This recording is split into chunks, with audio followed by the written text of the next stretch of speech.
On this episode, we talk about our top 3 tips for people who are trying to get healthier.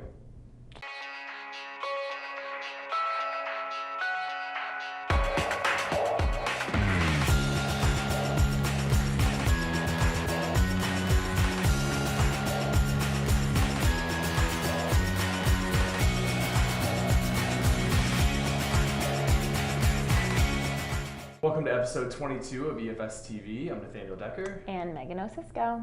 We're getting pretty good at this. Right? You should be by 22. Right, no kidding. So today we want to talk about, we're going to do this individually too, our top 3 tips for people who are just looking to get started on a healthier lifestyle. Mm-hmm. So whether that be workouts, nutritionally, things like that. So I'll start with you. What are, whenever you first meet with a new client or prospective client, what are your top 3 tips or things that you like to go over with those people to make sure that they're getting off on the right foot? Yeah. So number 1, I first have them list out their top 3 goals on what they want to achieve. Just so that right from the start, we have that on paper as far as what they want to improve on. Number 2, I ask them how quickly they want to achieve them and what their timeline is, if they do have a timeline. So for example, if it's a bride, when's your wedding? Or, I want to get healthier by my next birthday. When is that? So that we know what time frame we're working on. And number 3 would be their past history, whether it be if they've had any injuries in the past or past workout experiences, because obviously I want to know about anything bad so that I can hopefully, reassure them that working with me, it's going to be a different experience. Right. No, that's a good point. All really good points. And I probably use those as much as the ones that I'm going to go over, but I want to kind of change it up a little bit just to kind of help you guys out a little bit. I'll give you 3 more tips, we'll say. That also will help you out. So first and foremost, you brought up history. I feel like that's the most important part because you really want to understand, first of all, have you ever worked out before? Have you belonged to a gym before? Have you tried this stuff before? And if you haven't, then it kind of changes the way we need to go about things. But if you have, now we're getting into a whole slew of new problems because now maybe you were doing things the wrong way and we need to go through corrective exercises, things like that.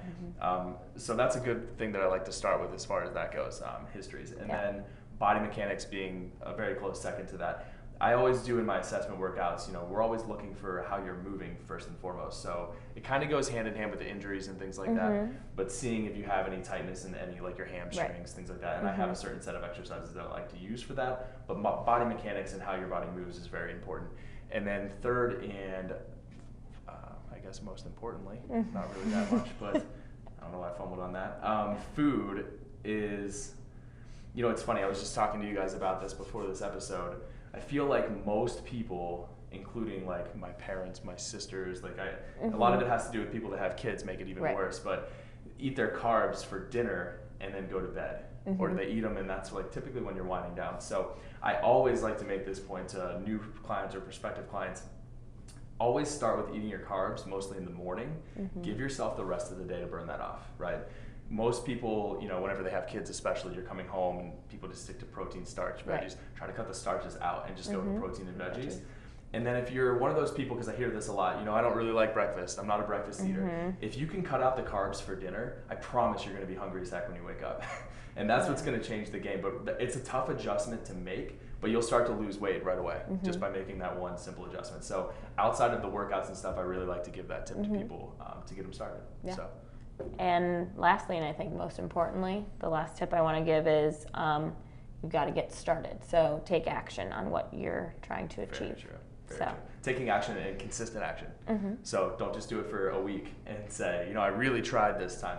Make sure that you're staying consistent with it, and that's the best way to see results. So that's it for this episode. We'll see you guys next week.